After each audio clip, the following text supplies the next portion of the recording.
2023, and welcome to Sunrise Daily. I'm Neota Ibe.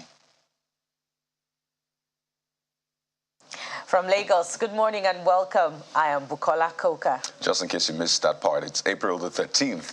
Yeah, a beautiful morning right here in Lagos, Nigeria's commercial capital. Welcome to the breakfast show, Sunrise Daily. Well, seeing the stories that broke yesterday, particularly one in Lagos, doesn't quite make the morning really beautiful when you look at it from that angle. And I'm talking about the building that collapsed on Banana Island. Now, that shocked a lot of people on different levels. One, Banana Island is one of the choicest real estate areas in Lagos, with the cost of a plot of land going for at least $1 million. That's what, over 700 million naira. And then you see that 7-story building collapsing just a few minutes to 5 p.m. yesterday.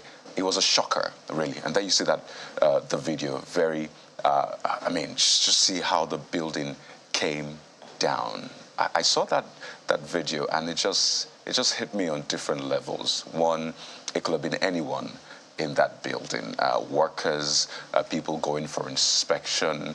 I mean, it could have been someone shooting a music video or a movie, for example. I mean, you know how some of these areas are used as sets for some of these projects. It could have been anyone. It could have been me or you. It could have been a government representative, a government official, someone in government going for an inspection. It could have been anybody. And that building came down like a pack of cats, just like that. You will not expect this to happen. I mean, we've had building collapses in different areas in Lagos, but this happening on Banana Island, and seeing that the Lagos State Ministry of Physical Planning and Urban Development described this building as an unapproved 7-story building raises even more questions, because you ask, how did the building, unapproved as it was described, start from the foundation level to the ground floor, the first floor, second, third, all the way to the seventh? I mean, it raises lots of questions. I think that for me alone is enough reason to, I don't know really, because this is not the first time we've had this. I mean, we had one that was really devastating, and there was this panel that was raised. There was lots of investigation into it, papers released, and you thought that even for those areas where you have, you know, the so-called, you know, the rich staying, you'd expect that this will not happen, but there it is happening. So a lot of questions. First, for the Lagos State Ministry of Physical Planning and Urban Development, how did this building continue up until the 7th story? And you say it was unapproved. For those in charge of ensuring that the materials used are the right kind of materials, the quality of the materials, what kind of role did you play in all of this? I think this is not a time to start trying to say, well, we didn't give the approval and they continued building. That's why government is there. If anybody flouts the rule, then they need to be arrested. They need to be clamped down upon. Don't tell us that it's an area where rich people stay. Does that mean they're above the law? Certainly not, or at least that shouldn't be the case. So we need the answers. How did that building get up until 7th story? We understand that people were rescued unhurt, but there's still questions about whether or not there might be people under that rubble. 7th story. That's not a joke. And you know, Kaede, just watching that eyewitness video, you know, it doesn't reduce the shock for anyone. Yeah. And take note that the person who recorded it got a back-end view of, you know, how the building collapsed.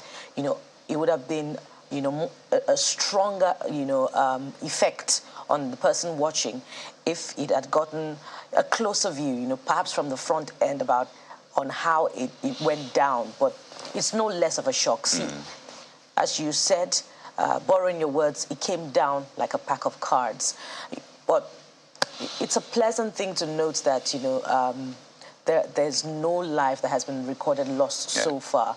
About 4 people have been rescued so far, but 1 person is still said to be trapped beneath the rubble of the collapsed building. And it came down while workers, it always happens with the stories about collapsed buildings, while workers were on site. I think they were on the 6th floor, according to the account, trying to, you know, begin the process of putting the 7th floor together when it went down. And it's sad that there are other buildings,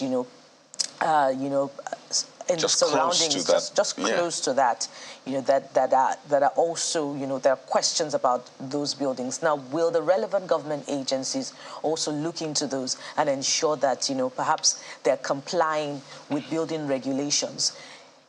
It shows that, this building collapse, relevant government agencies, perhaps of the Lagos State government, may not have been monitoring to ensure compliance of the developer.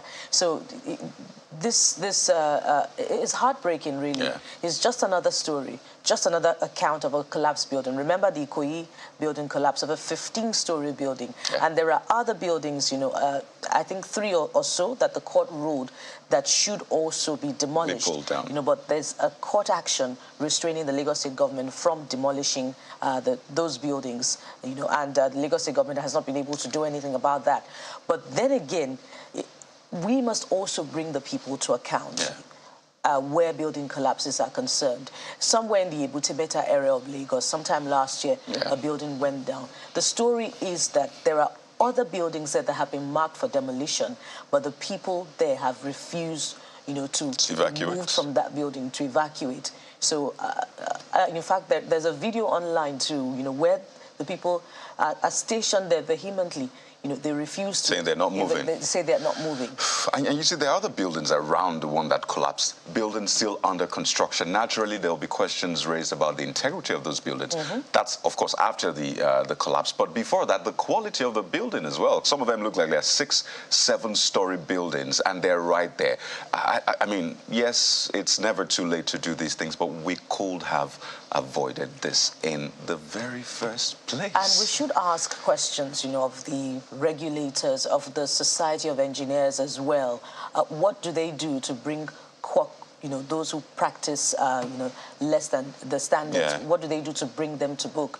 They hold press conferences after, such building collapses, distancing themselves from such practitioners. But how do they check the excesses or the substandard practice of such practitioners? These are questions that we should ask also of the regulators and practitioners in the industry, because Indeed. Those who practice, who are developing such buildings, they're registered. They seem to be professionals in the business. So we should ask questions of the regulators as well. Absolutely, and these are big projects, millions of dollars invested into this project. Neota, I know that Abuja has seen some building collapse as well, but it looks like it's quite persistent in Lagos. It's not a very good story when you hear about or see buildings collapsing. I mean, when I saw that video yesterday, it broke my heart. I actually thought it was a movie. I thought it was like, when they say, okay, they're trying to do a construction somewhere and they want to demolish buildings. There's something called controlled demolition. So you find the place explosives in certain places and you just see the building going down. Indeed, it looked as if it was planned. And that brings to mind, how could this happen? Yes, indeed. Who gave the approval for this design? But Kayode and Bukola, I'm sure many of us never realized that in this country, there are a lot of people that may never know that there is a building collapse prevention guild that's been monitoring how many buildings have collapsed across Nigeria since 1974, for instance, a total of 541 recorded cases of collapsed buildings between 1974 and 2022. It's shocking that these kinds of things continue to happen. And meanwhile, as Bukola, you had mentioned earlier, there are authorities that are supposed to approve every building design. They're supposed to approve the location, approve the materials that are being used for this building. Who are those people that stamp these things? Look, if I actually went back to check through the records of the Building Collapse Prevention Guild and find out exactly some of the things they had found as causing this collapse. Amongst them, the most important, number one, is professional ineptitude. And under professional ineptitude, you see things like overloading, substandard materials being used, faulty designs. I mean, somebody did not check the designs before giving that approval. poor workmanship, there's a weak foundation, and there's supposed to be development control officials around this country in the ministries, government officials who are supposed to go around checking these buildings. And then you also find out that there are some, indeed you mentioned some that the people do not want to leave, old buildings, but these are not old buildings. These are new buildings. The last few collapsed buildings we've had in this country are new buildings that some of them still under construction. That means somebody is not doing their job. They are not checking as they are supposed to check. Who gets punished for these things? I mean, we had this conversation over and over again, how one of the biggest challenges in Nigeria is consequence management, where someone does wrong and there's no punishment meted out to that person. Where someone does right, no reward goes out to that person. At the end of the day, people begin to wonder, what happens? Let me just live my life and be going along. I want to build a house. I've gotten approval. Maybe I know Mr. A or Madam B. I've said, thank you for this approval. I've gotten my approval. Let me go and build my house. And you're building and you're going. Nobody is checking. Nobody is saying, no, this material you're using at this part of the building is not right. On the other hand, also, you have professionals who might come and give advice and say, okay, this is what you should use here. This is the kind of material. These are the kind of rods you should use for this kind of building. And they approve it. But the owners of the building go behind and go use substandard materials. What happens to those kind of buildings? Or what happens to those kind of, do they get punished? And is it known that they are punished because they did this? Buki, you mentioned the building, the last building that collapsed in Ikoyi. That also consumed the life of the owner of that building. How many lives do we have to lose to building collapse? Again, let me read out a few statistics before 271 of those buildings collapsed in the last 10 years. And of that 271 that collapsed, 115 cases are recorded in Lagos alone. What do we do? How do we stop this? The Building Collapse Prevention Guild, yes, they're going around checking how to prevent, but who even knows that they exist? I mean, this is the first time I am reading about them, that there is that kind of a guild. There is a Society of Engineers that's supposed to, and they have engineers who are working in these buildings. I mean, this kind of building, 7-story building, of course, I'm sure there were engineers in that site. What kind of engineering, what kind of checks are they doing? I don't know, guys. I don't know. But it's not too good. And honestly, really, it's painful to see lives being lost over and over again in cases like this. You know, I'm just going through the updates from the DG of LASEMA, that's Lagos State Emergency Management Agency. Has been trying to give updates on that collapse. And as at 11 hours ago, or thereabouts, he had said that a 6-story building under construction had collapsed. Turns out 7 now. But he said that information revealed the building collapsed as a result of a truck that ran into it, saying that emergency first responders are on this. So this was 11 hours ago. In fact, put pictures there. And this is from his Twitter handle, at Okel Sointolu on Twitter. So maybe that's an insight into this. Of course, you know that investigation naturally would happen to ascertain the real cause of this collapse. But this is what I have seen. Just thought to add this to the information that we have already. So we'll keep tabs on that. It is a developing story, and get all the answers that Nigerians, Lagosians need on this collapse. You know, Kado, that raises some questions as well. You know, what's the impact of the truck, you know, that ran into the building? Is the building supposed to collapse just like that you know, because of the impact of a truck that ran into it? And what's supposed to be the normal strength of, you know, that structure? So more questions now. More questions now. Well, that's the update we have for you. Again, it's a developing story. I will bring you more as soon as we get it. But let's get into the papers. That's in a moment. We'll walk you through all of the dailies and what they're telling this morning. Stay with us.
looking at the papers this morning, starting out with the Vanguard newspaper.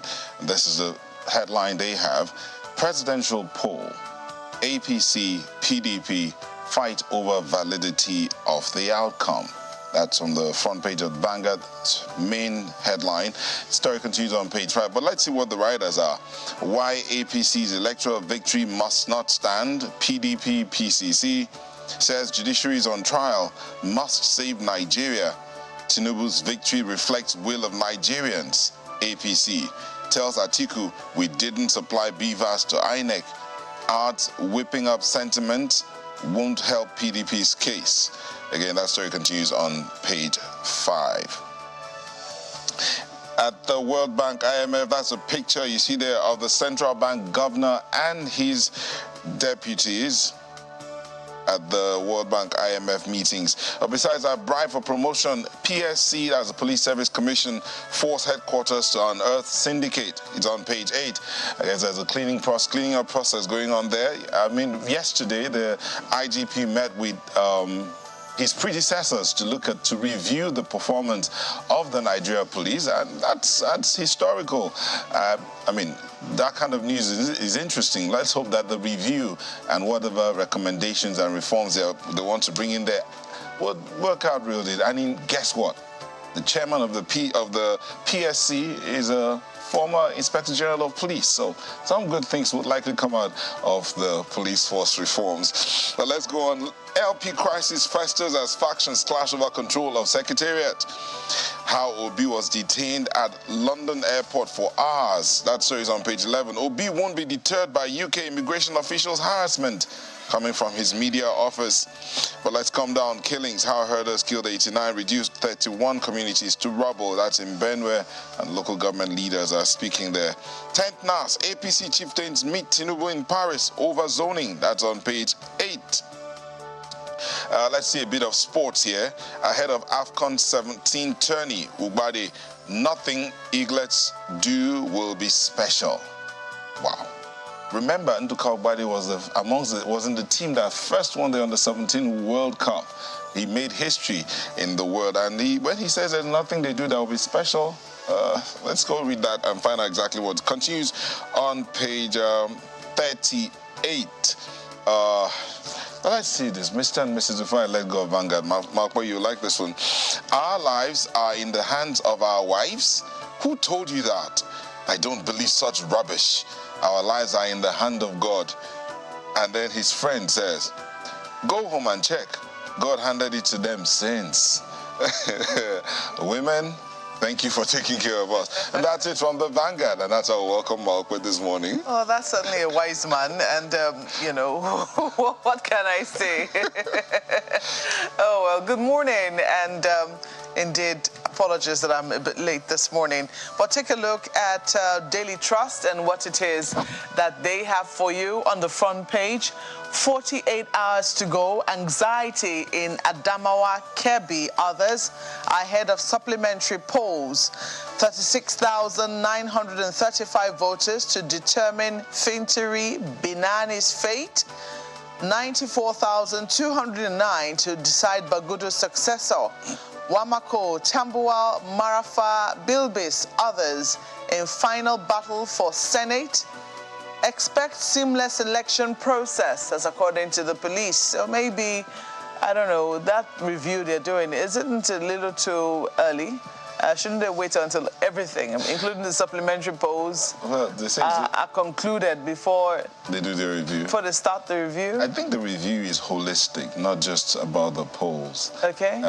Well, they say it's better late than never. Maybe this one is better early than never. Than never. Well, who knows? Page 4 is where you find details there. Look at all the other stories. Governorship results, APC petitions, tribunals in Kano, Plateau, Rivers. Okay, so it's not over until it's over. IMF urges Nigeria to increase tax to cut borrowing. Military shuts Maiduguri juvenile sex brothels. So something also happening there that there needs to be attention. Page 2. Page 8 is where you get details. Let's leave it there for Daily Trust newspapers. And flip very quickly to Leadership newspaper. There's a very pretty disturbing story on the front page of Leadership newspaper, but perhaps it could be interpreted as, something near to our terms, lack of consequence management. I hope I captioned it correctly. But here it is. Amid renewed attacks, villagers mobilize, kill 50 bandits in self-defense as terrorists kill 20, abduct 32 in Niger, Kaduna. We abandoned the bodies in Kainji National Park. Kadi, this is unsavory. And it becomes like a cycle now. Yeah. There might be reprisals, and then it just keeps going on and on like that. And you wonder, where are these security agencies in all of this? What work is being done? Because, hey, you know the start of the story, but you never know the end. The end. And this happens, where villages are attacked, and, there's no protection for the people. Those in southern Kaduna have complained time and again that they don't have cover, particularly when attackers come. Sure. And most of the time they come when they're asleep in the night. Benue and too. then they're left helpless. Benue as well. Yeah. So this is really disturbing, and we hope there'll be a lot of preventive actions, measures to forestall any reprisals in these areas. Well, that's it for the big story, but let's go above the nameplate now and see this one. Well, beneath the nameplate, first of all, Atiku, PDP's petition meaningless. APC tells Tinubu. That continues the petition contesting the election victory of the president-elect. And there are quite a number of, other contentions of election victories, which will form a lot of our talking point this morning. Now, let's see this one above the nameplate. We're ready for Adamawa Kebbi rerun polls that's ascribed to the electoral umpire. Now, I wonder if the word here would be rerun or supplementary election. Supplementary election is additional election held in areas where elections were cancelled as a result of one concern. You're talking about the one on Saturday, right? Yeah, the one on Saturday. Well, INEC has described it as a supplementary election. Supplementary elections. I'm just worried about the word there. Rerun would be if the entire process is cancelled and the election is being held all over again. Now, there's this one right beside that one, how Obi was questioned, detained at Heathrow Airport. If you're interested in details, you'll find them on page 6 of Leadership newspaper. Let's leave it there now for Leadership. Well, The Guardian leads with something really captivating. Take a look at this one. $800 million World Bank subsidy palliative. Nigerians share $747 million. Logistics gulp $53 million. So, in case you had done the calculation with $800 million, just how much it will come to for those, vulnerable Nigerians or households, as the case may be. 50 million vulnerable Nigerians, 10 million households. Well, you need to do the calculation, redo it with $747 million, according to this report. It's a page 6 read, and this is something that has raised lots of questions about how it needs to be done, what should be done, if this is even the right way to go. But more details on the inside pages. And, of course, that story, from phone leak to treason charge, Obi stirs fresh controversy with London arrest. So that's also another big story that has been developing, and more details on the inside pages. Just wonder, different twists and turns here and there. Goodness. I'll just take one more for you. This one ties to the story we led with, and we should say there must be strong consequences for this latest collapse. If someone needs to be fired at the top, they need to be fired. We need to set the right examples. Things should not just happen and we sweep it under the carpet, right? Workers trapped as 7-story building collapses in Banana Island, Lagos. We understand that, well, 7 of them at least have been rescued. There are concerns that someone else might be trapped. But again, we'll bring you the details as soon as we get them. Let's leave it there for The Guardian. And New Telegraph is what I have here with this headline: 10th House, Bajabia Miller moves against deputy. Others. Well, check page 2, 4, and 29. I mean, why would he be? Well, these are just headlines. It might not really be that he's going against his deputy's desire to be speaker. Roots for Abbas as successor. Those are the writers. First female reps elect Onoha joins race. Reps Northern Caucus weighs options. APC will decide 10th Assembly leadership after Ramadan. Guba Polls Court nullifies Kogi APC's delegate list. Check page 526 and 30. Diaspora health workers petition NAS over doctors' 5-year compulsory service bill. That's on page 5. That story still writing the headlines. What story is that? Diaspora health workers petition NAS over doctors' 5-year compulsory service bill. It's on page 5. Still writing the headlines. Presidential polls, aggrieved parties can prove non-compliance within 180 days. Sage. APC's ask Tribunal to dismiss Atiku, PDP's petition. That's on page 3 and page 5. And let's see this one above the nameplate. Just this last one. Facility decay threatens 538 billion naira investment in Nigerian ports. Nigerian Ports Authority and governments, please take note of this. Facility decay threatens 538 billion naira investment in Nigerian ports. That's a huge one. So what can we do? Meanwhile, there's news that I think one of the papers from the leadership that Bukola was reading, there's a headline there about importers clearing cargo from Lekki port in 2 days. That's coming from the NPA. So what about the old ports? Are they being abandoned because there's a new port coming out? Well, the ports better be more efficient. I want to believe that if there is competition, the moment a monopoly is broken somewhere and you know that there's an alternative and the alternative is more efficient, the only way you can keep your customers will be to ensure that you now become more efficient. So if you're not efficient, you know, they go to the one that is more efficient. Prayerfully, both of them don't become inefficient. I like that, prayerfully. And then become a duopoly. You know, but let us see, you know, what happens with the introduction of this. But certainly, the new port has to do its best to get new customers. True. That's it from the New Telegraph. Well, I'm looking at This Nigeria for you, and they focus on the chat you had earlier about the story building which collapsed on Banana Island yesterday evening.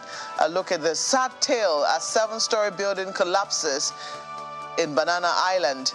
7 rescued, 1 missing as Lagos orders probe. Well, that's the lead story there. And page 5 is where you'll find details.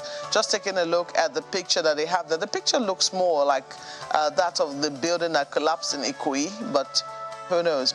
You might want to look inside the paper to just be sure if that is the same building or if that's the one in Banana Island. Federal government approved 6 billion naira for maintenance of 3rd Mainland Bridge. Okays 17 billion naira for review of old Enugu-Onitsha road contract. That story is also there. Diri Anyanwu emerged PDP flag bearers in Bayelsa, Imo. It's on page 10.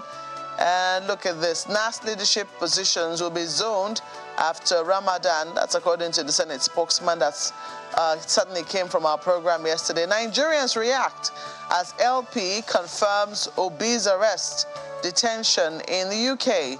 So page 18 is where you find details. And just in case you're wondering what it is we're doing with gas, if Nigeria still has any, is it laws now or rules around gas flaring? Look at this. Shell, Chevron, others to pay 22 billion naira fine to federal government for gas flaring. So page 16 is where you'll find details. I'm surprised that we're still flaring gas in this day and age. When you look at all the advantages, it's like you're just burning money. When you look at all the things that can be done with the gas which we're just flaring away. And these companies know, is it that there is no will to make the requisite investment? What exactly is the constraints around, which still forces or which still makes companies to flare gas? I still say consequence management. Indeed. And to know that the NNPC has a joint venture with these companies. So you would think that the stakes that our NNPC, or now NNPCL, has within them should at least force them to do the right things. But who knows? Let's leave it there for this Nigeria. Use direct. It leads with something that has to do with poverty alleviation. Take a look at the headline. 400 billion naira poverty alleviation fund implementation gulped 50 billion naira. That's ascribed to the steering committee. This rider goes thus: performance low, not where we expect to be. Now, I'm not quite sure if this is the same grant as the $800 million World Bank grant, but there you have it. This is a poverty alleviation fund. You find details on page 3. That would be subsidy palliative funds. So it's quite different. No, but if implementation is gulping 50 billion, what is left? That one is logistics. The other one is logistics gulping. What kind of logistics? I don't know. Oh dear. Well, so many figures going into one project or the other that we need to take a second look at. The funds allocated to the implementation of internet in institutions and airports, it's a bit, too good to be true. Yeah. Some of these figures are alarming, and they need some form of audit. You'd understand why she's concerned, because these are taxpayers' money, except the ones that are loans, of course. But when you're repaying, you repay with taxpayers' money. So we need to. We are all concerned, not just me. All of us, right? Concerned. Okay, let's leave it there with the dailies this morning. It gives you an insight as to what to expect, what is happening. But we're starting off the conversation, the big one, on the show in just a moment. So stay with us. Don't go away.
The Independent National Electoral Commission, INEC, conducted the presidential and National Assembly elections and has declared Bola Ahmed Tinubu the president-elect. The declaration has since been rejected by his opponents, Atiku Abubakar of the People's Democratic Party and Peter Obi of the Labour Party, who have vowed to challenge the outcome of the election in court.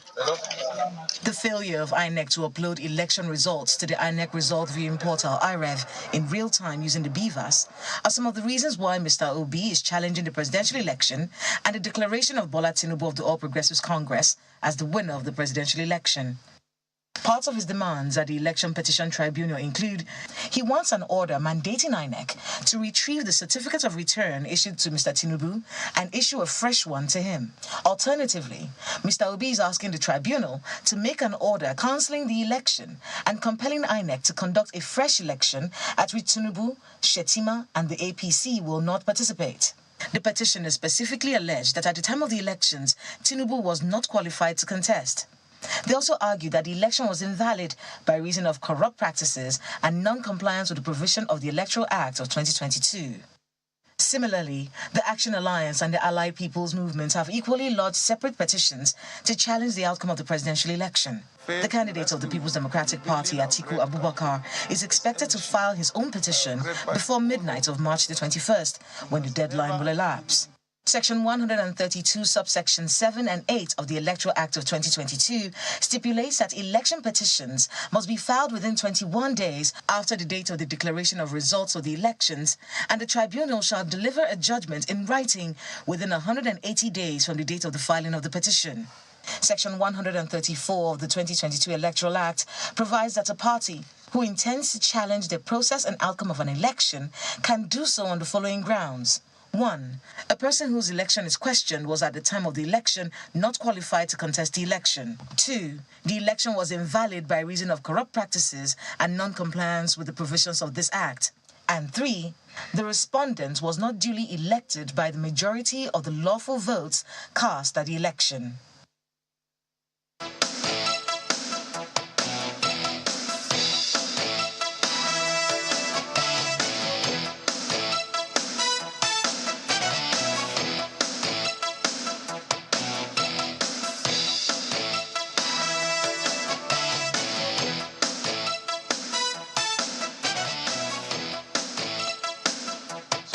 Speaking, elections are not done just yet until the petitions arising from those elections are dispensed with. So the elections may have come, as I always say, but they've certainly not gone in their entirety. And we're getting right into those petitions and what to expect, managing expectations for Nigerians. And we're joined, as you can see, by Senior Advocate of Nigeria, Yemi Candid Johnson, joins us virtually via Zoom this morning. Good morning, sir. Thank you for joining us on Sunrise Daily.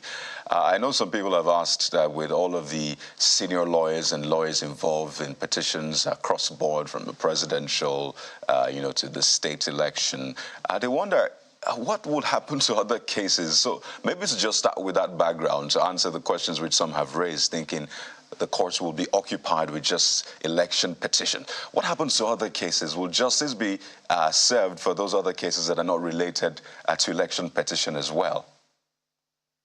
Well, that is a major problem. The fact is that at the present time, judicial resources are disproportionately dedicated to election tribunal issues, to political contests, and the day-to-day disputations and problem-solving which the courts should provide to ordinary Nigerians and to businesses is suffering dramatically. The election season is damaging to the administration of justice across the board. Oh, dear. I don't know how these things are weighed, because everybody deserves justice. But you, in a recent interview, you've talked about how this is a critical test for the judiciary. So let's start from that point. What did you mean by this being a critical test for the judiciary, really? Because, we know that the judiciary is meant to be independent, and really what comes out of the judiciary is expected to be at least the very best. So what did you mean by that? I didn't mean to criticize the judiciary. I meant to indicate, as a matter of fact, what is provided by these political contests is the testing of the very independence, impartiality, and rationality of court processes and judgments. And so when, in any case, in an ordinary criminal case, in a commercial dispute, the parties know what the facts are, and very often their lawyers have told them what the law is. The only person who is an indeterminate factor is the judge who decides. And so, in many respects, it is the judge that is on trial in any single case, not just in political cases. But in political cases, that test comes under a very high and searing spotlight, and people look very closely. And because elections are such an emotive and disruptive, high-temperature event, judges have to be aware not only that the decisions they make will affect the political outcomes and the perspectives of people for years to come, but also that judgment of their action may be jaundiced by emotional responses, by political affiliations, by ideology. And some people, regardless of what the courts do, regardless of how clear an opinion is expressed by the court, will not believe it. But that's part of the condition in any political society. Well, this election is unlike any other, really, in terms of the participation, the expectations from Nigerians, how much a lot of people were invested in it, the turnouts, well, maybe would leave that to later, but particularly the results that came out. We had at least 4 frontliners, as they say, and I don't think we've ever had elections outcome this close in Nigeria. So a lot of people are naturally focused on the election petition tribunal to see how things will happen. And of course, they have received lots of petitions. I was looking at 2019 and just seeing the time frame, because this is a major part of the conversation. Elections held February the 23rd, 2019. The petition was filed. Now, for the People's Democratic Party, which was the main challenger of that election, the petition was filed March 18th. And the judgment from the tribunal now was delivered 177 days after. So in terms of managing expectations, where in 2023, there are lots of parties and candidates challenging the presidential result now. That's what we'll focus on for a start. What should they expect? What will go on now that I don't know if it will be televised? What will go on behind the scenes if it weren't televised? Well, expectation in any case has to be moderated by the facts and circumstances that are in controversy. If I'm framing a case, I'm bearing in mind that it has a forensic aspect, and in a political case, it has a political aspect, there are emotional aspects. Those who present cases and those who defend them have the obligation to manage the expectations of their own, if you like, clientele or constituency. So when you raise an election petition about a presidential election, you have a very wide canvas on which to paint. That canvas includes the contest in 176,000 polling units. Before you spoke to me, you outlined the limited grounds upon which an election can be challenged. The fact is that there's a declaration made by the statutory body charged with conducting elections, and there is a presumption of law that the acts of an official body are valid and correct. The onus, therefore, is on the person who seeks to dislodge that presumption to present evidence. It's not a matter of headlines. It's not a matter of sentiment. It's not a matter of human pathology. It's a matter of forensics. It's a matter of data. It's a matter of management of evidence, the confining of your case to specific targets. If you want to contest the election in 176,000 polling units, it's going to take you more than 180 days. So what you have to do, if you are managing the expectation and you're managing the chances and the impact of your case on the political outlook, is to target, according to your understanding of the electoral map, the areas where your strengths for upsetting the results are. You cannot bring evidence about 176,000 polling units. So you may say, well, I won in London, but I didn't win in Manchester. So I'm going to forget about Manchester. Let's assume Manchester is correct. Now, in London, there were problems with the election, and the number of votes I got there of which I was denied were sufficient to have changed the direction of the election. There's no point in telling me about numbers that don't change the result of the election. So the construction of any case, more so a political case with such a wide canvas, requires skill and understanding, both of politics, of the electoral map, and of law by those who will present the case. And in that background, they have to manage the 180 days. If you only have 3 questions of law to decide before the tribunal, the matter could be decided next week. But if you have a multiple arrangement of facts, you want to manage those facts, you want to call witnesses, you want to analyze evidence of photography, of videos. If you build a case which is massively factual, then 180 days is a very short time. And related to that, it does seem like a lot of work for presidential election. You've outlined 176,000 polling units, and not to talk of the 28 states of the Federation where we had elections, and the countdown for 180 days has already begun. How fast, can the process be?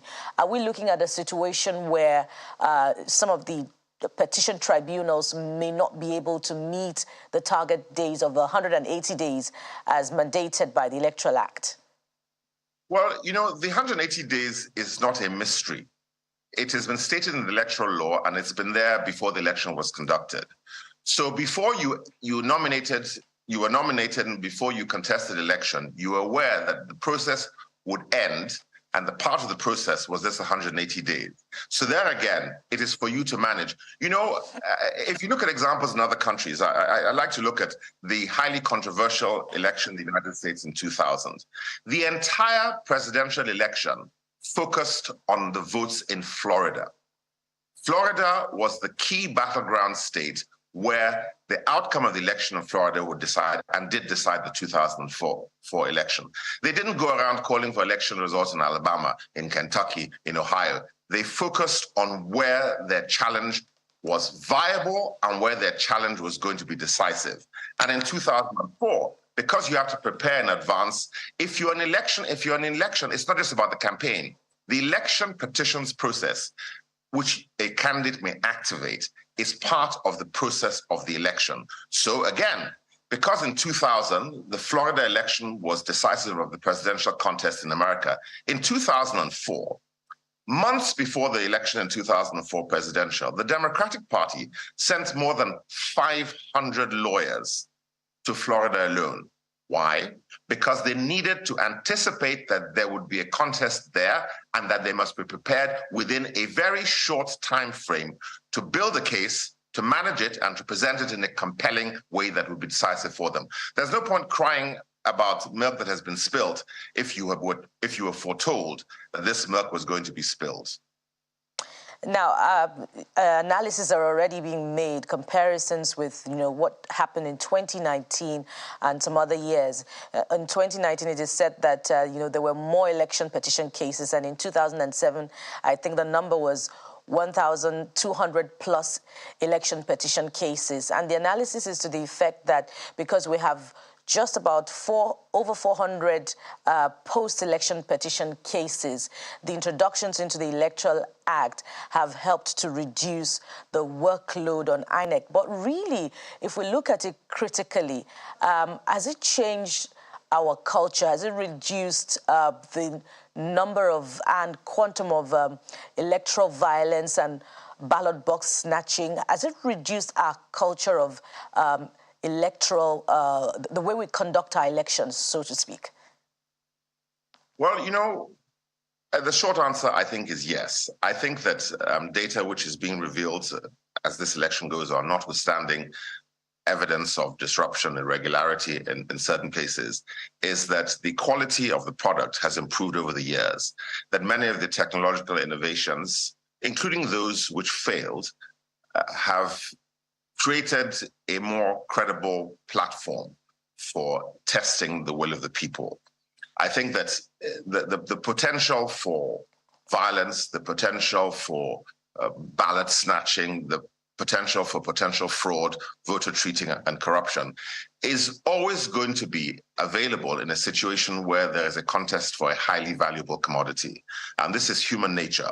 The task of the state and its resources is to limit the opportunities and the effect of those events and to punish those who participate in undermining the legal process. So this is something that must be done. But I think that to answer your question, in my own impression, the testing of this process will show that it is markedly improved in many respects. The BVAS, for example, even if it only worked 80% or whatever percentage they say, was able to exclude a vast number of illegal and unlawful votes. And by comparison to elections in previous years, I think that you will find that many of the abuses which were exhibited before have been eradicated.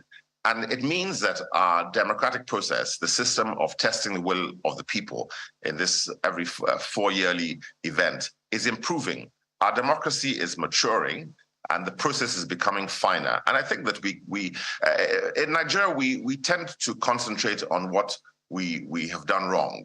And that's fair enough because you want to improve that. But I think that we can take some pleasure in some of the things we have done right and that we are moving in the correct direction. I think that however disappointed any party may feel, however anxious or people may be about the result and about the prospect of whoever will take power after these elections, I think that Nigeria is moving forward. I think this is quite clear. Well, let me come in here. I'd like to ask you about, and this is generally, because in many instances, yes, the elections have been received with mixed feelings, and this is the presidential, in fact, in some instances, elections leading up to the National Assembly, and also the governorship elections. In some instances, some people said, oh, the results seemed as clear as day, given what happened at the presidential elections.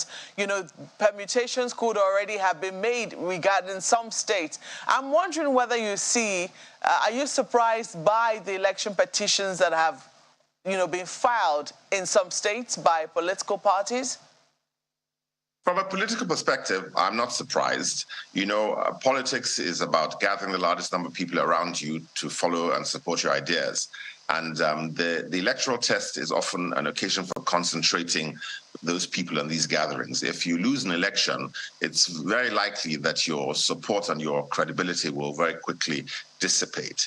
So an election petition as a political tool is a means of extending expectation and keeping your constituency together. So I'm not surprised about that.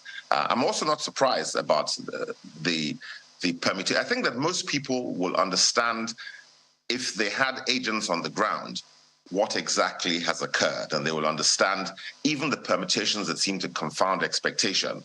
People will have understanding of them. But politicians will take decisions in their political interest, not necessarily only on a forensic, legal, and mathematical analysis of the election results. As a lawyer, does that bother you?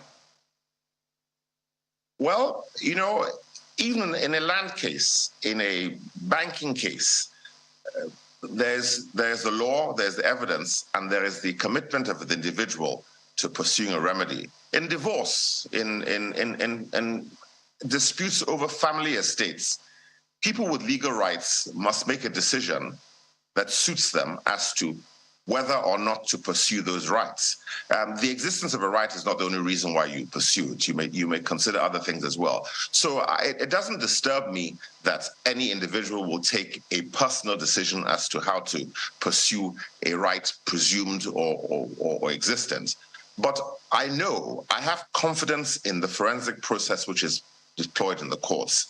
I believe that if a case is presented to the highest ability and defended to the highest ability and efficiency, that the court is the best environment in which facts may be analyzed, data may be analyzed, arguments may be heard, and the best possible rational decision may be produced. So I have confidence in the system of justice. There have been aberrations in many decisions in the past, but there is no better instrument for determining truth than cross-examination and the analysis and presentation of evidence.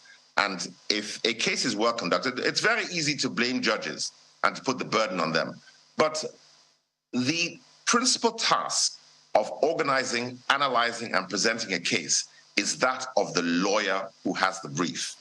If he presents a compelling case, it becomes increasingly difficult for a judge, no matter how ill-motivated such a judge may be, to divert from the truth as far as the facts and the law.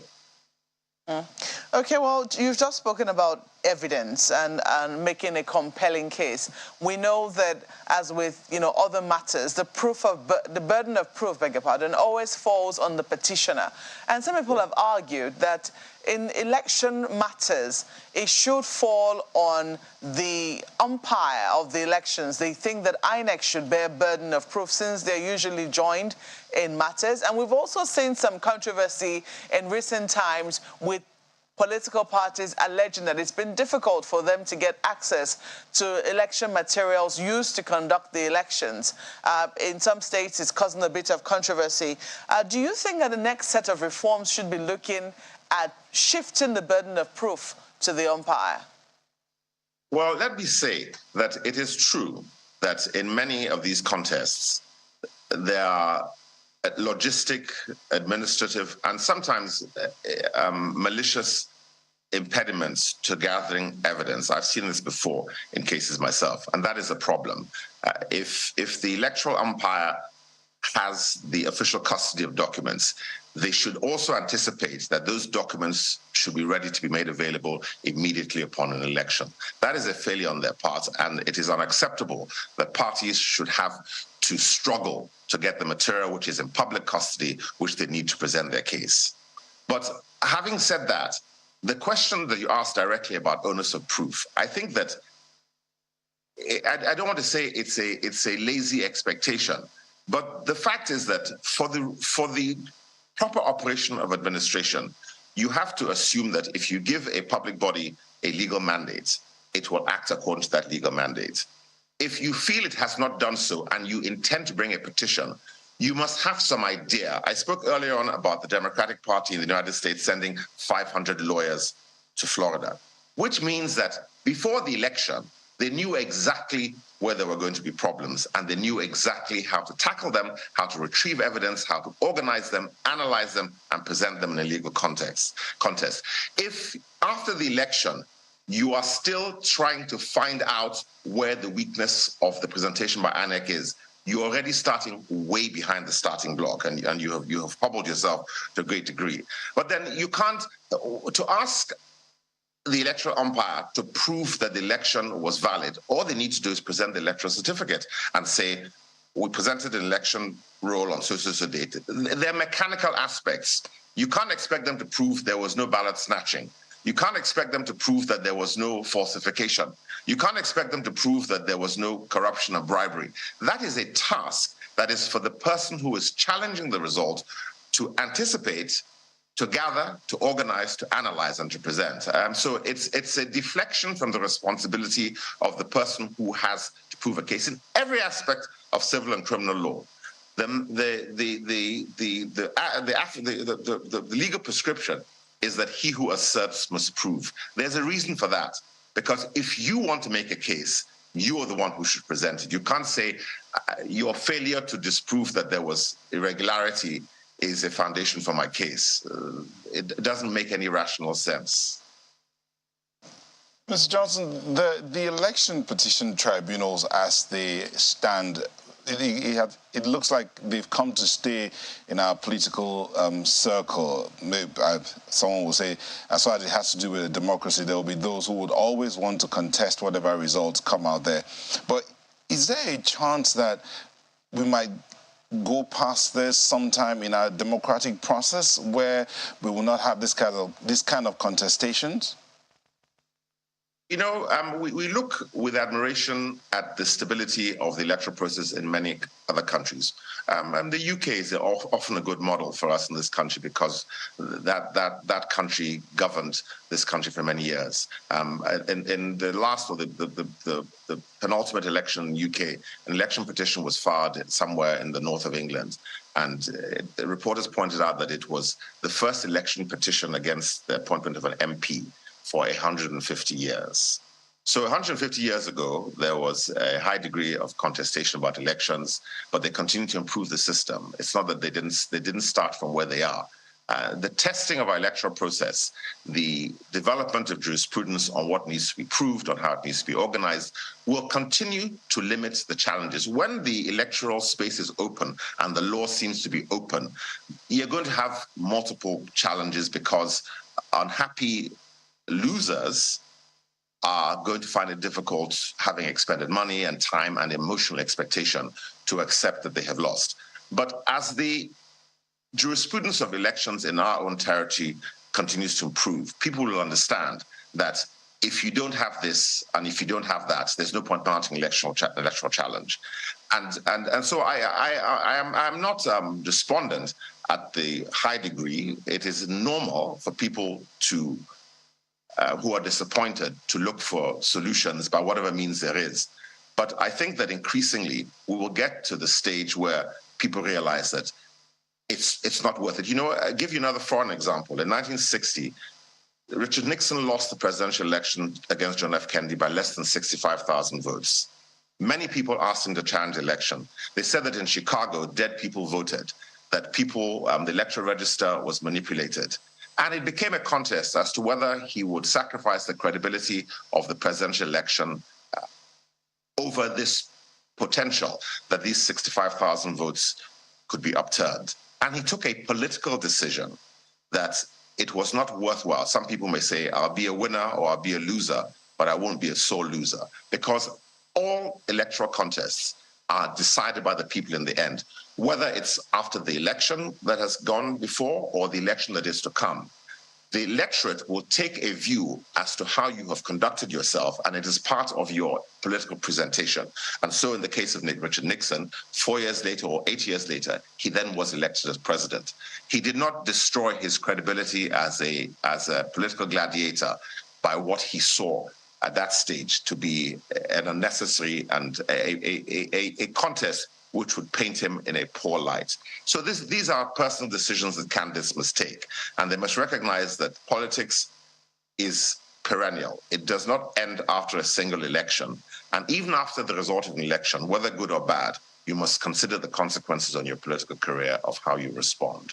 You know, the example you gave of President Nixon and how the decision he made points to the fact, again, why we do have a democracy, a government of the people, by the people, and for the people.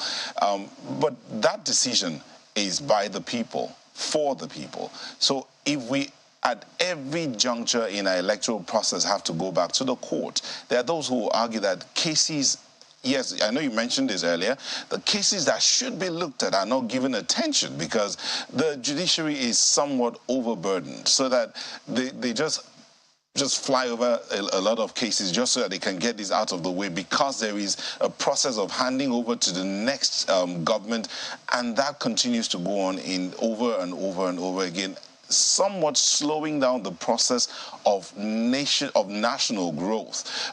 So then people ask the questions, what if we had special courts? I know the tribunal is a specialized court. I mean, special courts built and designated consistently and continually to handle cases of corruption and election offenses or electioneering processes, as the case may be.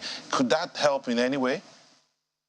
Well, you know, the purpose of a special court, in my opinion, is to bring special skill and ability to the resolution of specialized questions. So in some countries you have a technology court, or you have a court for commercial transactions or divorce. That can work. The legal issues in an election petition are not arcane or particularly sophisticated. They're about the management of evidence. Was there violence? Do the numbers add up? It's a simple enough forensic inquiry. The problem is not with creating a specialized court. The problem is, one, the volume of cases which courts have to deal with, and secondly, the logistical confusion and the logistical difficulty of organizing and presenting the cases. This, of course, also happens in ordinary cases. The system of processing cases that come before our ordinary courts is entirely inefficient. It is calculated to cause delay.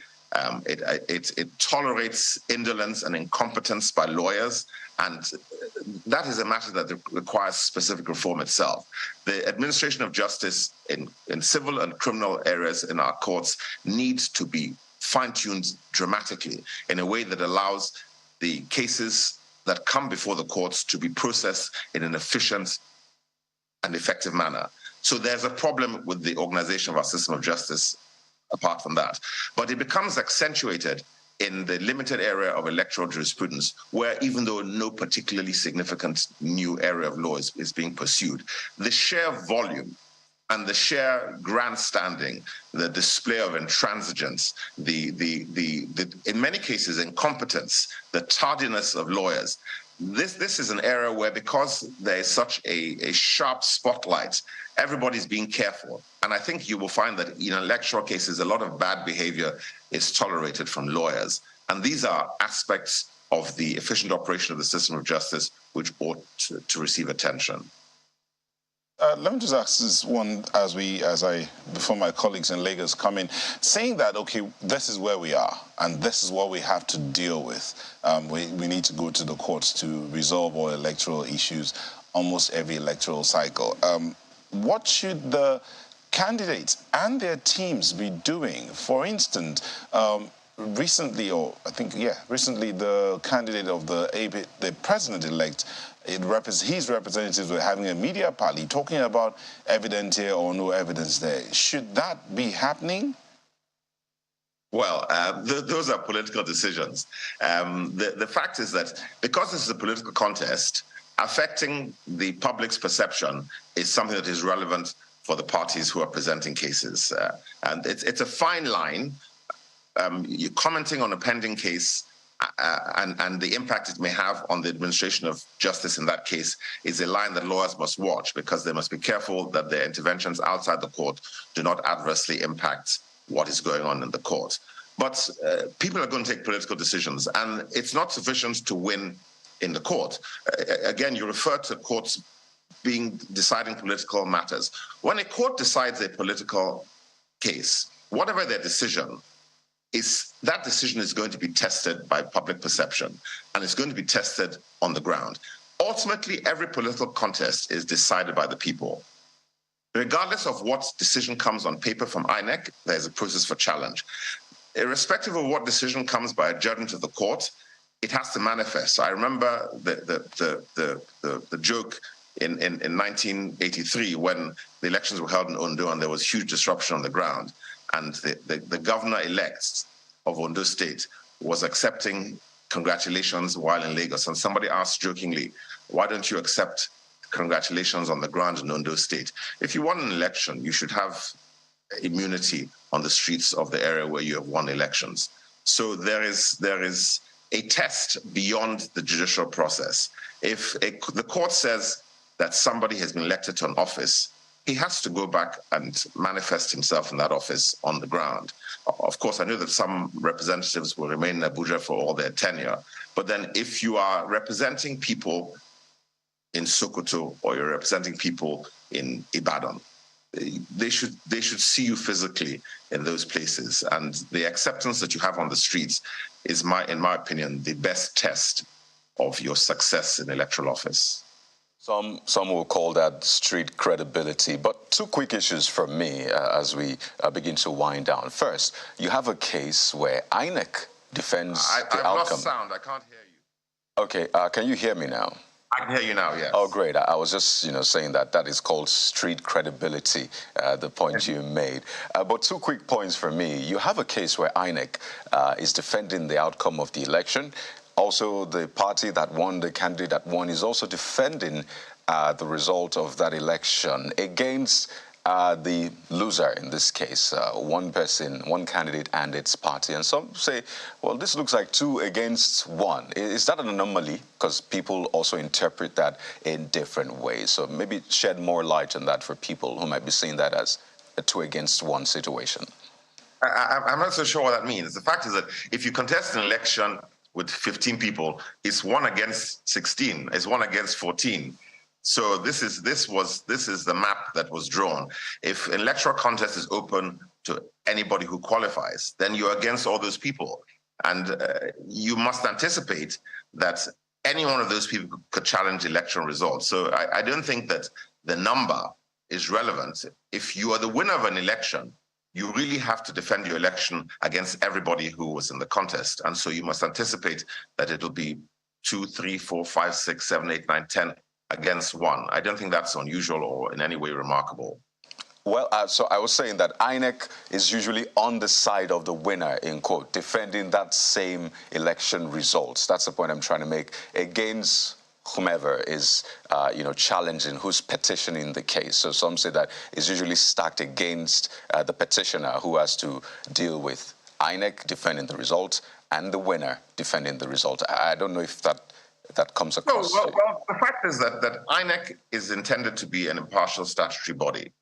It has presented a result, and it would be unusual for an official body to come and say that the result that it had presented was not correct.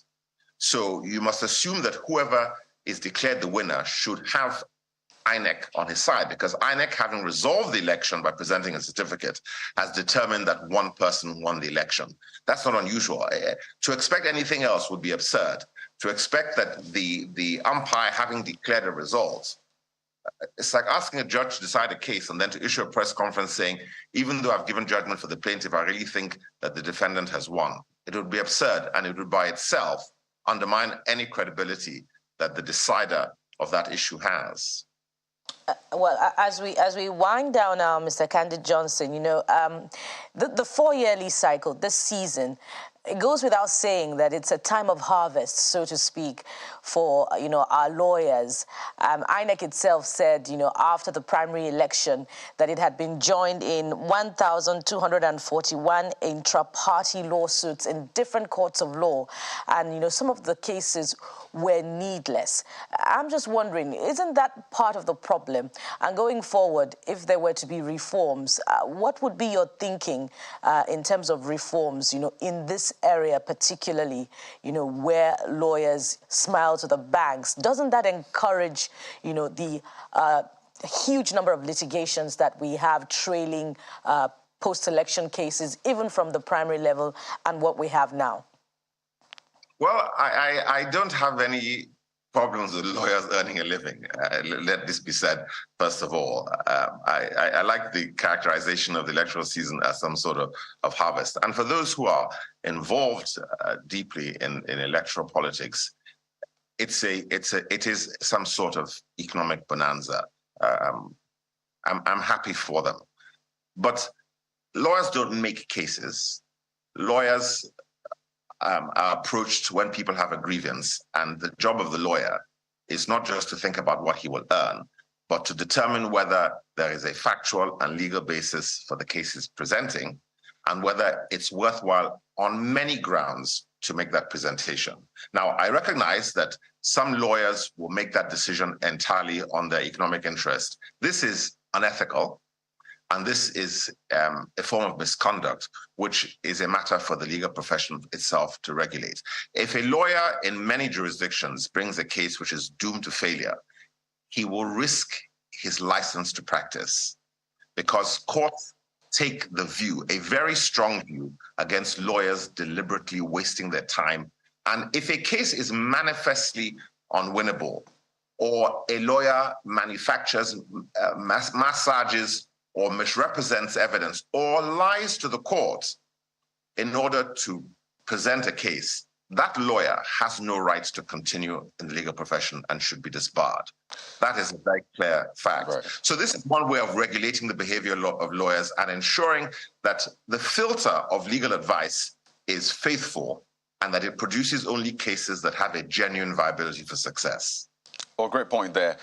Quickly, we know that as the court is sitting, there are people who are also conducting some sort of parallel tribunals, on social media, taking a look at all of the, the cases and all of that. And some believe that the system is maybe loaded against them. And these are opinions expressed now and then. Some have said this must be televised. And I wonder if that would affect the independence of a court in any way. But particularly to those people who believe that the system is loaded against them, what do you have to say to them as we wind down now? Well, any publicity that is given to legal process is good. Sunlight is the best disinfectant. But I think that people tend to obsess about things that are not particularly significant. I have no difficulty with the process being televised. It's entertainment. And the better people can see what has actually gone on, the more likely they are to accept the result. Some will not accept the result irrespective. But it took, again, hundreds of years for courts to be allowed for cameras to be allowed to the courts in the UK. And even in other countries up till today, there are certain proceedings which cannot be televised. But in an electoral case, if people want to watch the process of the presidential election, for example, over the next 180 days, by all means, they should. I don't think there's any difficulty in being seen, as long as it's not disruptive to the proceedings. I think that's a great place to leave it. I was going to ask if, you know what, never mind. Thank you so much, Senior Advocate of Nigeria, Yemi Candid Johnson. Just got me thinking about, the billions of naira that will be spent during this process. And we'll have this conversation again, hopefully, in the coming days, because this is very important to Nigeria's democracy. But again, thank you so much for your thoughts on the program this morning, sir. It's my pleasure. Thank you very much. Good morning. Well, we'll go to break now. You have some insight into what to expect, but we're turning our attention to something equally important. It concerns the money in your pocket, your business, and all that has to do with Nigeria's economy yesterday, today, and in the coming days. Stay with us.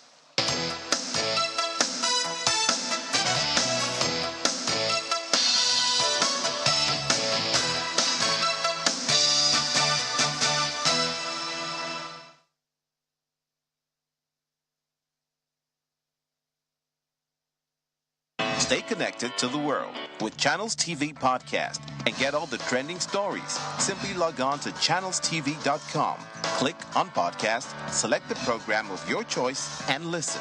Our podcast is available on Apple, Google, and Spotify. Tap the expertise you trust. Touch the stories that touch you. Anytime, anywhere.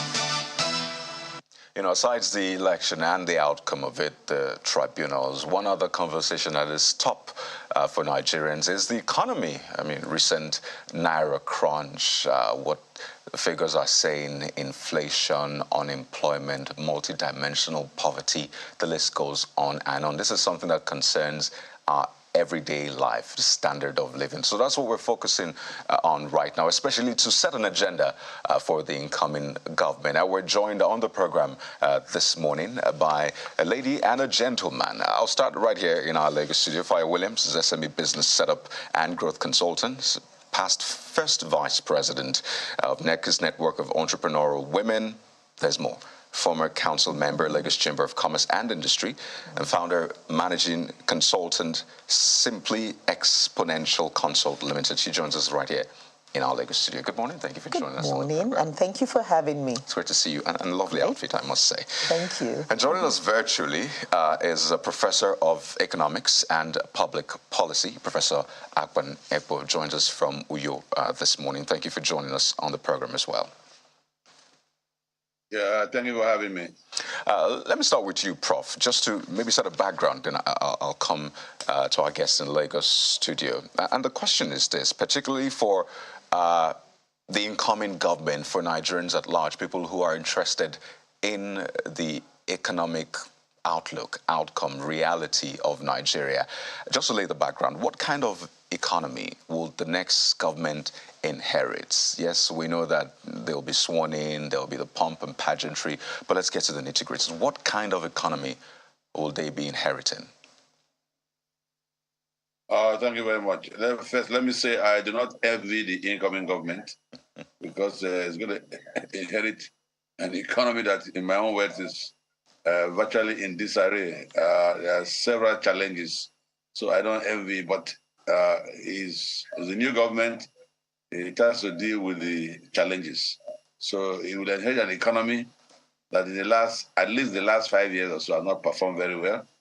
The what we call the economic performance index is about 51%. You need 80% to be average. Poverty is rising.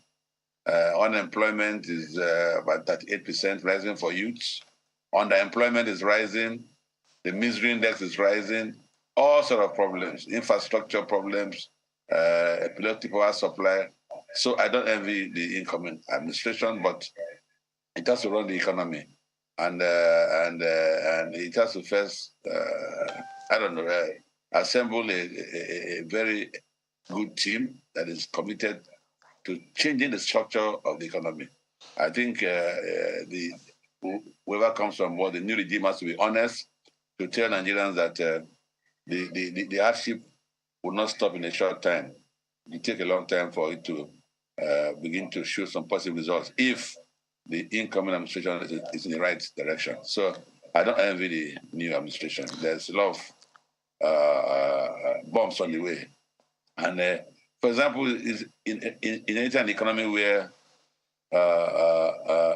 as I said earlier, unemployment is very crucial. It's about 8% and rising for youth. So once you have that problem, it means that the economy is operating below potential, below what we call in economics full employment output. So that regime has to hit the ground running, and I hope they're ready to do that. Well, they campaigned for it, in fact. As I say, they begged to apply, Yes. and they always say, uneasy lies the head that wears a crown. So certainly it is imagined that they are aware of the job ahead of them. But quickly, just as a follow-up, you said these words, the economy has not performed well. I noticed you didn't quite talk about the government itself, because the economy, I mean, is not independent of government policies and all of that. So let's speak also to the performance of this outgoing government in the past 8 years, or you can limit it to 4 years, or after COVID, whichever one. Has the government performed well now in terms of economy? Well, in terms of the economy, definitely the government has not performed well. The facts show that it's not performed well. You live in an economy, as I said earlier, with so much, all the macro indices are moving around in the wrong direction. So definitely that economy cannot perform well. I said earlier, we did compute what we call economic performance index. And the government, the economy scored 51 of the 3%. And you need 80% to say you're even average. So if we are realistic, the facts show that the economy has not performed well in terms of the economy. And that economy is government, because even if you have private sector, the economy is public sector led. Private sector definitely is the engine of growth, but not engine of development. So it's the government that we are referring to.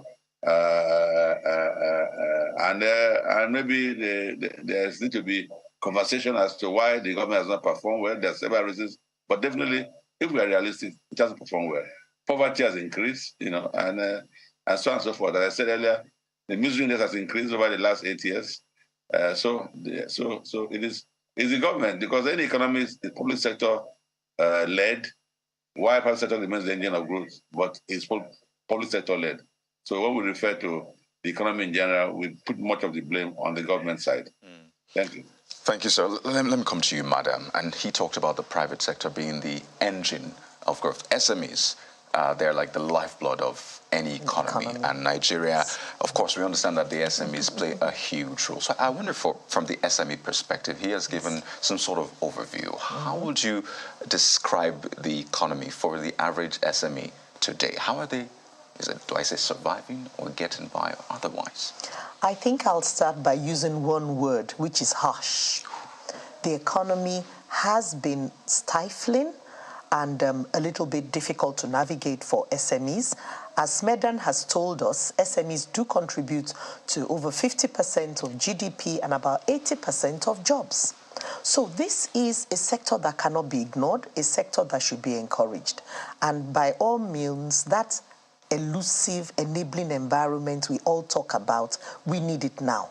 I would say that the outgoing government has given us a gift with the Business Facilitation Act. Right. But as we say with justice, it should not just be done, but seem to be done. So the Business Facilitation Act, to me, I see it as some kind of amalgamation, of various bills related to immigration, related to investment promotion, the SON, and, a couple KAMA, and a couple of other bills. They were brought together to give some direction, some clarity. And people like the Registrar General of the Corporate and, Affairs Commission, he has hit the ground running to ensure that within 14 days, anything related to business registration is cleared. And let's remember that the purpose of this bill is to have a situation whereby all the MDAs really, front load, if I can say, all their requirements. You want to get an approval, submit A, B, C. And if they don't revert to you within a specified service level agreement type of period, then it's deemed as you've gotten the approval. So let's really see that happen, because as recently as yesterday, an SME that I know was slammed a bill of 25.5 million over audited accounts between 2018 and 2022 by an agency that is not the Federal Inland Revenue Service. So after paying your company income tax, another agency comes to slam you a bill of 25.5 million. Hello.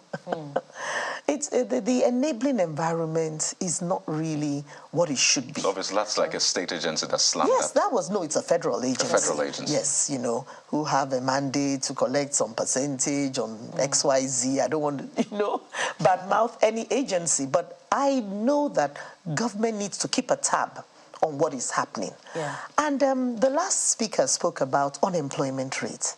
It is frightening. And a country like Nigeria, by now, we need to put things in place, like having a national job portal. I'm sure there are a few vacancies here in channels. Maybe I could apply. But there are vacancies in various, you know, private organizations at different times, and we don't have a centralized portal where we can just, you know, type in our specs, qualification, and have a couple of candidates come up. So we're not really helping ourselves by not having that. And another thing we're not leveraging on is the tech and innovation. I mean, if we've been able to attract a Mark Zuckerberg to Nigeria, it means we have that growing army of youth who are just waiting to be empowered, you know, using the structure of possibly the innovation hubs, teaching these youth digital skills, and then being able to export Nigerian talents to the world in the right way, not just Jagba. Now, I noted that you didn't want to mention the agency that slammed that bill, you know, on that small business. SME, yeah. I wonder if that is also part of the problem. The concealment, yes, so to say. Yes, I wonder if that is also part of the problem. I'd like you to speak to it. Also, you talked about the business bill. I'm sure that's the new Nigerian startup bill that you're talking about. Yes, that's right, the Nigerian startup bill, the act. To what extent has it addressed this problem of multiple taxation for small businesses in Nigeria? If Ayo were here, I'm sure that's the area that he was going to explore. So to what extent does it address it? Well, the first thing I would like to say is that we really need to domesticate the Nigerian Startup Act in the various states, and there are a lot of provisions. Of course, it talks about your startup being qualified, not being beyond 10 years, you know, and it does give some incentives that you can tap into, but I am not sure that we are really reaping those fruits currently.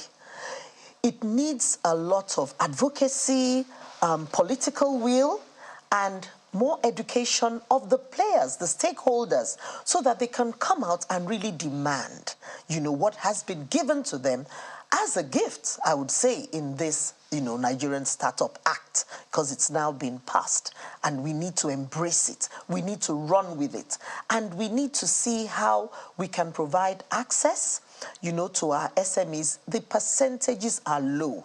I mean, the bank called me the other day and said, oh, we've looked at your turnover and we think, you know, you are qualified for a loan 3% per month. And I wondered, is that supposed to be good news? I don't think so, because we need 3% is single digit. Is not. It's 36% per annum. Per year, per annum. So. Thank God I could huge. look at that. You could do the you know? math, because it sounds quickly. good when you hear per It month. sounds Or good, 3%, but it is not really good news. So we need to realize that the development finance, the single-digit loans, the accessibility and making SMEs investment ready, because sometimes they just don't know, and what you don't know, you don't know. So the capacity building, the hand-holding needs to be there by agencies like the hubs. They are available. They're there. We have over 250 hubs scattered all over the 6 geopolitical zones in Nigeria right now. They're close to the people. And we have some best practices, like Lagos State Employment Trust Fund. When I started, you know, having an application with them, it was all online. But right now, LSETF has an office in every local government in Lagos State. So can you imagine if we can replicate that across 774 local governments all over Nigeria, where there's a listening ear who can speak to you possibly in the native language, can help you with a pen and paper, so that if you cannot use the internet or something, you're not disenfranchised. You know, so we need to replicate some of these best practices and take these solutions to the people.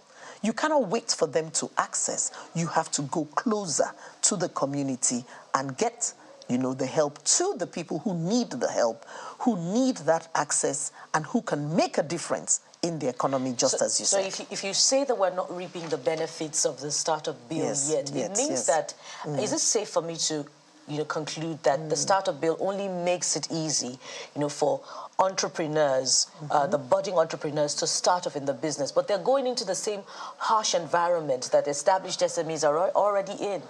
I think the Startup Act actually has some provisions to make things, better for them, like some tax holidays and that kind of thing. I may not be able to run through all the details right now. But if it is properly implemented, it wouldn't be business as usual. There is some respite. So once again, we're calling for domestication by the states, truly, to get this thing off the ground and get our startups creating those jobs, spinning off like a go-carder, thousands of jobs, and, so on and so forth. Well, it's not all gloom and doom. It seems like there's something to, to celebrate. Let me now come to you, Prof. I noted that you said earlier, that the economy is not performing well, and you really do not envy the incoming administration as it is inheriting a difficult terrain, but the IMF team during their recent spring meetings, projected Nigeria's economic growth to be 3.2%, I think, for 2023. And in addition to that, the Nigerian economy was described at that spring meeting as, one of the fastest growing in Africa, if not the fastest growing. I wonder if that is also not part of the problem. How should we be scrutinizing this assessment of the Nigerian economy when back home, we have had to deal with months and months of high inflation, high food inflation, a cash crunch? Is this assessment by the IMF a fair assessment of what is happening back home? Thank you very much. See, we have to be very careful with the IMF forecast and prediction. There's a technical definition of stability. How can the economy be stable and you have rising unemployment way above the threshold of 5% or some percent for developing countries? Right now it's at 8%. You have inflation of about 26%. And sluggish growth, 3.1% growth rate is not respectable. It's better. It's almost close to population growth rate. But you need to grow, if not double digit, at least close to double digit, sustained over 10, 15 years. So we have to be very careful. See, the way the IMF runs its show is that when they say an economy is stable, it is perhaps the mathematical solution is stable, but the facts, the stylized facts, do not show stability. And stability could be, even when an economy is not doing well, there's some sense of stability. But you've said it. Look at the facts. The facts doesn't show an economy that is stable. And I'm sure one has to look at the narrative of the IMF. I haven't said so. What is the narrative? I already said that there will be a slow growth this year. So if the growth is very slow, is that an economy that is stable? So I think they are using stability in a strict technical economic sense. Although the facts are there why the economy will grow slowly. I mean, and apart from the domestic issues, there are also global challenges. So for me, I don't want to take the IMF prediction or narrative seriously, in the sense that perhaps what they've done is that they've grouped all the different countries together in their model, and Nigeria becomes a data point. And when they extract Nigeria, it appears that we are somehow doing well. But the narrative shows that this year there will be slow growth. So if the growth is very, very slow, 3.1%, which is better than contraction in the technical sense, but it's not something to be excited about. So, and then the same IMF is saying that we need to reduce our debt, we need to look at the revenue side, do all sorts of things. So for me, I think it is the type of economics, the type of model they are using, and the IMF model is ideologically loaded, in the sense that once you believe that an economy should be market-driven, meaning that all markets must clear, then definitely you will work towards stability. But in real terms, the economy is not stable. the Nigerian economy is operating at what we call at a disequilibrium level. It is not stable. That stability that they're defining is not giving us full employment or potential output. So I don't agree with the IMF narrative on the issue of Nigeria being you can be the fastest growing economy, fine, but growth itself is not development. You can grow. Look at the Nigerian data from 1999 to now. The GDP growth rate is not too bad on average. But as that part about development, an economy that depends on generators, no economy grows with generators. We have a generator-driven economy. Madam just spoke about the SMEs. Every economy that has made progress, that has leapfrogged into development, has taken seriously the SME sector. Are we doing that? All these bills we are passing, the acts, all the laws, yes, they are fine, they look nice, but implementation remains a problem. So we have to deal with that. So let's, it's just that there's a complex in Nigeria and Africa. If our own economists say the same thing, they won't take it serious until the IMF says it at the World Bank. So for me, the IMF has made its point, but we should look at our economy inwardly and decide how to build an economy that is much more productive and can compete globally, and not be excited about what the IMF says. Thank you.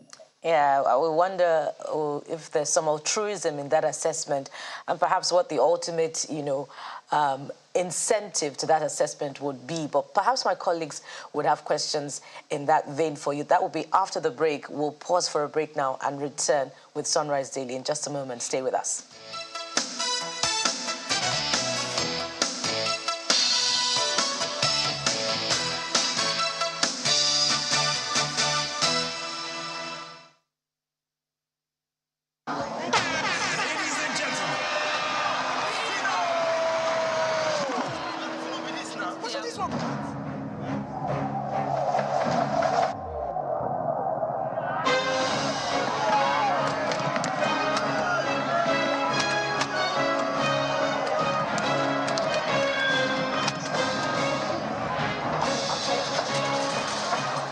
See as it be now, they call me but no be me show. That's how some business owners will have a different name on their business account from the actual business name. Listen, don't let your customers be suspicious of your business. Sign up a business account with Money Points and get an account in your business name in minutes. Whatever it takes to make sure you have a business account opened in your business name, we'll do it as your sure banker. Open a bank account in your business name with Money Point. Every healthy family needs the right amount of energy to start their day, but sourcing for breakfast with a splendid blend of nutritious multigrains, big wahala. With the new Kellogg's Gold Grain cereal, you don't have to go through all of that. So now, your mornings can look like this. Go, go, go, Gold Grains. Love the goodness of its multigrains. Grain sets go! With protein and creamy tasty Kellogg's Gold Grains. Grain sets go! With vitamins and minerals in Kellogg's Gold Grains. Grain sets go! So go, go, go, Gold Grains. Love the goodness of its multigrain. Grain sets go! Kellogg's Gold Grains is a breakfast cereal fortified with vitamins and minerals from the goodness of multigrains like maize, guinea corn, rice, and soya. Kellogg's Gold Grains. Grain sets go! Also available in banana flavor. Breakfast time is Kellogg's time.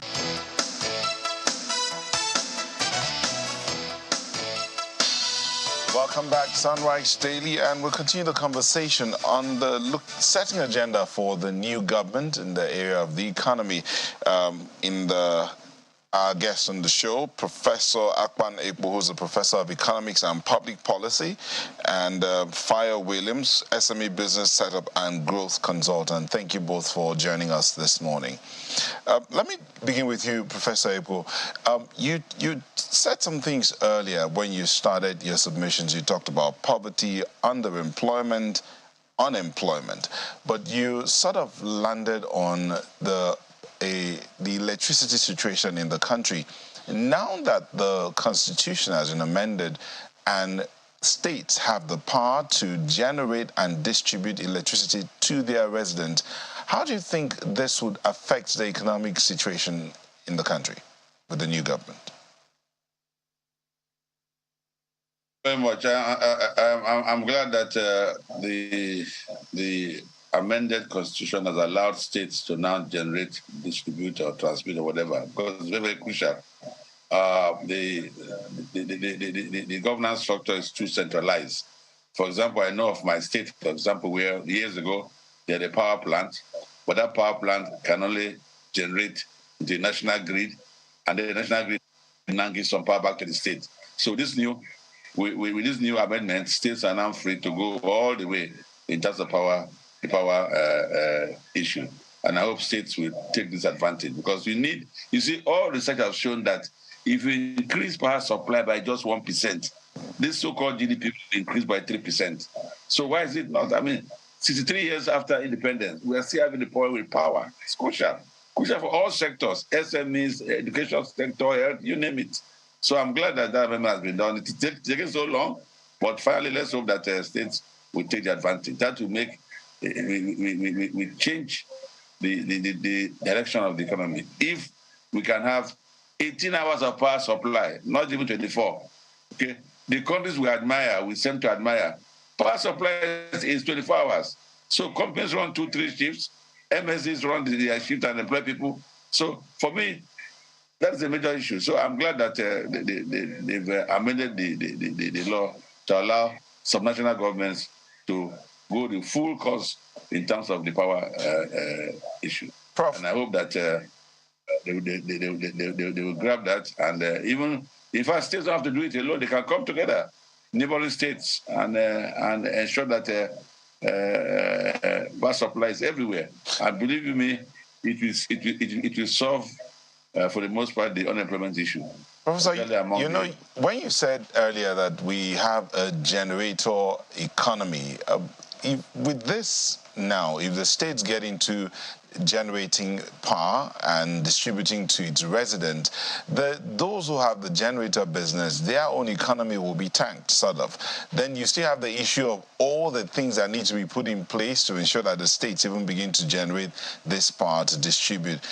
What do you think needs to be done?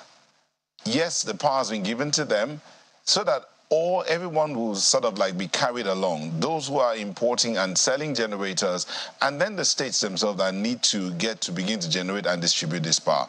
What would you suggest to this incoming government on the things that need to be done? Well, the incoming government, I'm sure you mean the incoming government at the federal level. At the state level, they need to hit the ground running, ensure that they have their own power generating company, either as a state or with some states coming together. For those who are involved in generating business, that is they can find alternative business. There are companies abroad that just produce generators only for Nigerian market. So it doesn't mean that you have generators. You have them, but they'll be standby in case there's a major issue. Then you turn on the generator, not the other way around. So they can find alternative business, but where an entire economy depends on generators, you cannot make progress. And check it everywhere in the world. You know, you have generators in buildings, but they're not the major power supply. So those in that business should find other things to do. In my view, you know, they can. When we say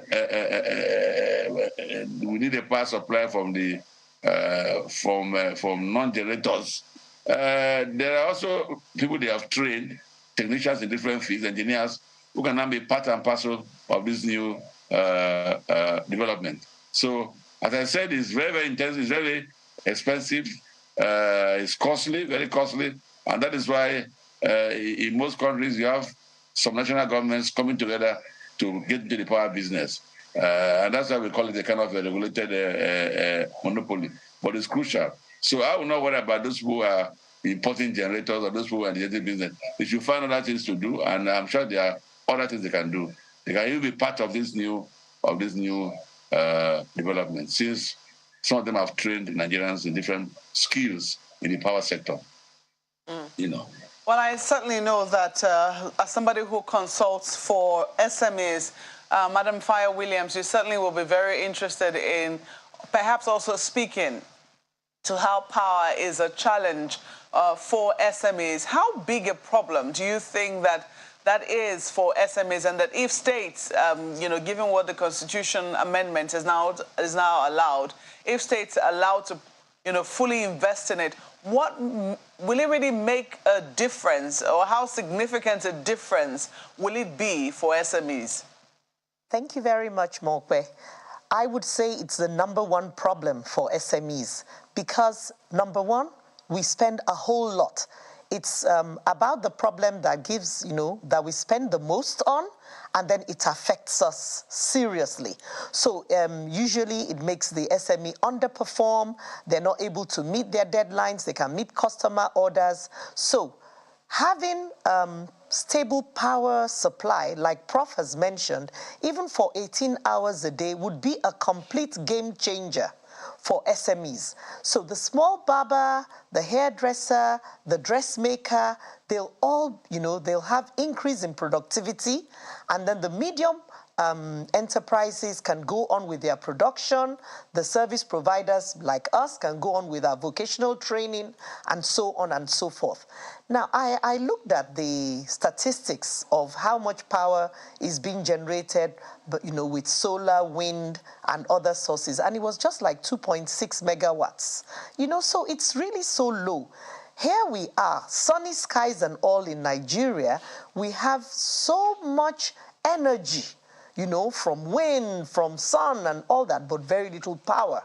So I think that the decentralization and the ownership by states of this, hit the ground running order, go ahead, set up all these mini grids, and then you can invest in some transmission infrastructure so that we don't all rely on the national grid, which does collapse from time to time, as we have seen.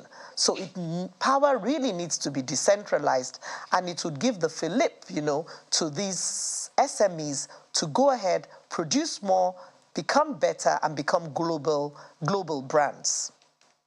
Thank you. Well, we know that that's going to take a while. That's going to take a while now. I mean, if states are going to go, some states have already made some investment in generation. We do not know how much investment has been done in transmission, considering that transmission generally has been centralized. I mean, has always been centralized. And it's unclear what investments there are in distribution. And we know that for them to set this, it might take a while. So in the meantime, considering how urgent and how dire the situation we are in right now is with the economy, what other major thing do you think that both states and federal government should focus on to make a huge difference for businesses in general? All right, thank you very much. I think that access to market could help because, for instance, under the Procurement Act, if you want to, put forth for a tender, you have to have all the documents in this world, so to say. Those 3 years audited accounts, the pension fund administration thing, the NSITF and all that. There's a whole long list. So I would like to recommend that there should be some tiers in the procurement landscape, just as you have in an NSE, where you have, small companies at a certain level, and then the PLCs at another level. The startups, for instance, the software developers, if they should be able to bid, for jobs in the federal organizations, being able to create software solutions for parastatals and all that, instead of us spending Nigerian money abroad. So we should spend Nigerian money to uplift Nigerians. And that means we need to give our SMEs a role to play. So there should be some kind of window under the Procurement Act such that SMEs who are even 6 months old, some of these software development companies, the fintechs, they're just 6 months old. They don't have 3 years audited accounts. So you should be able to let them play, let them bid, and let them win so that they can put Nigerians in jobs And we can keep what we have right here instead of the capital flight that we have right now. So you have brain drain on one hand, capital flight on the other, which is neither is good for us. So we need to change that narrative, empower SMEs, give them access to markets, enable them participate in the economy in a much better way, and then they will grow. Let me come to you, Prof. We know that part of, in recent times, a number of zonal groups have been meeting to set an agenda for the incoming government. And one of the things that they've been asking for is security in their own region. For instance, in the North Central region, which is largely the food basket of Nigeria, they've been asking that security be solved so that their people can go back to the farms. And we know just how important that is. But we also know that when people are able to, go to farms, a lot of what it is that is produced is lost as a result of poor storage facilities and sometimes inefficient transport systems. So I'd like to ask you, what do you think, because there's been deliberation on this particular problem, trying to solve the transport issue, trying to see, if governments can offtake some of this product or produce from farmers. Why do you think that some of the deliberations have failed, to achieve the desired result? And what do you think this new government should be focusing on to save the situation and also ensure that, food items are, easier to come across for Nigerians at a more affordable rate? Thank you very much. The security issue is very, very crucial. Without security, you cannot do anything. You can't grow, you can't develop. Part of the inflation spiral, at least the food inflation, is due to insecurity. Farmers are not comfortable going to their farms. And any strategic thinking government should think of getting those products and storing them. Like we used to have some years back, the commodity boards, where you guarantee the farmers some minimum income, and you provide storage facilities for their crops. And so in terms of hardship or when things are difficult, you can now release such items to the market. So definitely, government has to look into that. I think I'm sure we have those silos all over the country. Where they are working is another issue. But security definitely is a major problem for the new administration. They must get security apparatus right. Otherwise, all the talk will not make much progress, because people are worried, people are scared, people cannot move around, not just farmers. If we are honest, the security issue is very, very serious. So I definitely agree that government should look into it and encourage farmers by having some kind of guaranteed minimum income for them, by buying up those things and keeping them, storing them for a rainy day. That's the way to go. But again, to do that, you first of all have to secure the area. You have to make sure that the farmers can go to their farm freely and work on their farm, produce, and then you can now buy whatever they cannot sell to the market and keep as a government and guarantee them some minimum level of income. And that way, you can make food available. You see, if you spend more than 10% of your income on food, then there's a problem. And we know that is the case in Nigeria. So definitely, security is very, very crucial, and government should look into that. It's a major priority. I mean, it should be a priority for the incoming government, security. Thank you, Prof. Madam Williams, earlier on you talked about the Business Facilitation Act. Yes, it's been signed into law, and many small and medium-scale enterprises will be looking to that to see how well their businesses can go forward. But in that conversation, you also talked about some kind of multiple taxations that they have to deal with, and this multiple taxation has been a problem, not just within the business environment, but also when they need to even transport their goods from one point to the other. We have multiple road taxes. You see the local government agents out there with asking you for one receipt. You have one, they said, no, you don't have this one. Everybody's looking like to grab from the small businesses. When these new governments come in, How do you think they can go about ensuring implementation? Earlier today, someone talked about the laws that we have in the country. If they can be followed as they are, without necessarily amending it, we might actually have a better business environment in Nigeria. But what do you think? Thank you very much. I think that some of the quick wins that the incoming government can put in place is to provide some shield, from this multiple taxation issue, empower SME associations, empower the consumer protection bodies so that we can have whistleblowing policies so that SMEs who are being affected can get some respite immediately.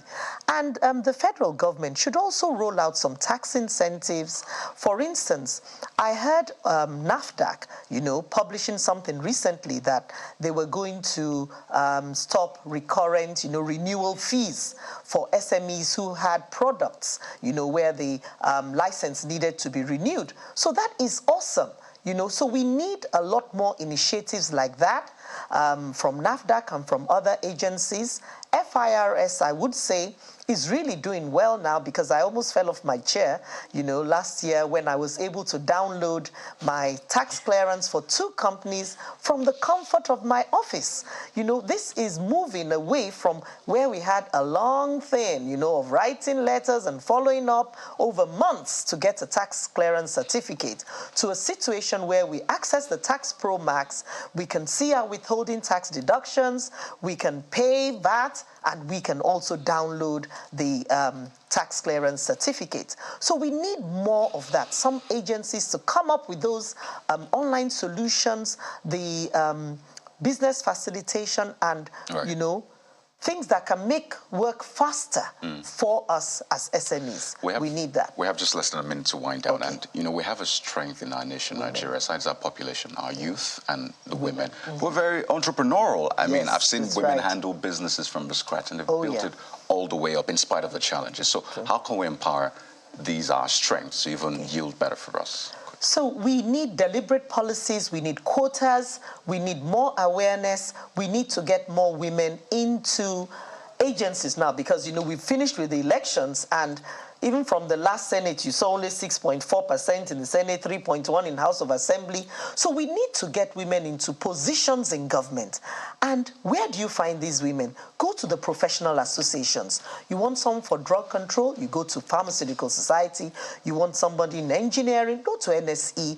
You want somebody in innovation, come to us at ISN. We have women in communities, we have women groups. There's an association of Nigerian women business networks with 70, is a coalition of 70 women groups. Yeah. So these women are available, they're ready to serve. The youth are there with fresh ideas. People living with disability, we must be inclusive. Right. And we'll get, we'll stop running on 3 cylinders instead of 6 cylinders by bringing in diversity and inclusion. I think that's a great place to land. You've heard that. So this is setting an agenda for the incoming governments at all levels, by the way, not just the presidents, but the governors. You've heard that. Let us bring all our brilliant minds and strengths on board so we can make it better for our nation. Madam Faye Williams, I'd like to thank you so much for your time, as well as Professor Akwan Ekpo. Thank you so much for your insights on the program as well. Thank you. So there you have it, the economy in focus. But we have a whole day ahead of us to implement some of these, and in fact, the coming months for the government. So let's make it 4 years. 4 years, right? So let's start early. All right, let's hit the ground running. But that's it from us here. It's been a pleasure having you aboard. I'm Kayode Okikiolu. It's been wonderful sharing your morning with us. Thank you for watching. I am Bukola Koka. Thank you. I'm Maupe Ogun Yusuf. And I'm Nel Tayegbe. Have a nice day.